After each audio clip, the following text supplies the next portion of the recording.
बीडमधील संतोष देशमुख हत्या प्रकरणातील फरार आरोपींची संपत्ती जप्त करा, मुख्यमंत्री देवेंद्र फडणवीसांचे आदेश। सुदर्शन घुले, सुधीर सांगळे, कृष्ण आंधळे हे 3 आरोपी फरार।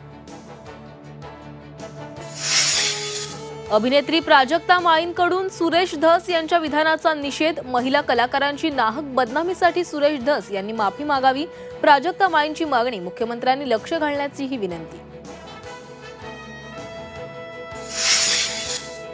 संतोष देशमुख हत्या प्रकरणी अंजली दमानिया आक्रमक, बीड जिल्हाधिकारी कार्यालयासमोर आज धरणे आंदोलन, पोलीस अधीक्षकांची घेणार भेट।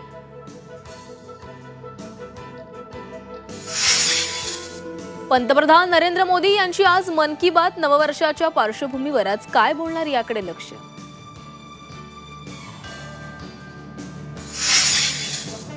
नवी मुंबई आंतरराष्ट्रीय विमानतळावर आज पहिल्या व्यावसायिक विमानाचं लँडिंग, दुपारी 12 वाजता उतरणार विमान।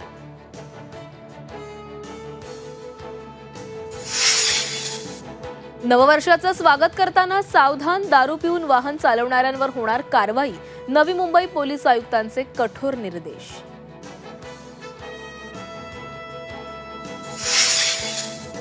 रेल्वे रुळ आणि सिग्नल यंत्रणेच्या देखभाल दुरुस्तीसाठी मध्य आणि हार्बर मार्गावर आज मेगा ब्लॉक, रेल्वेचं वेळापत्रक कोलमडणार।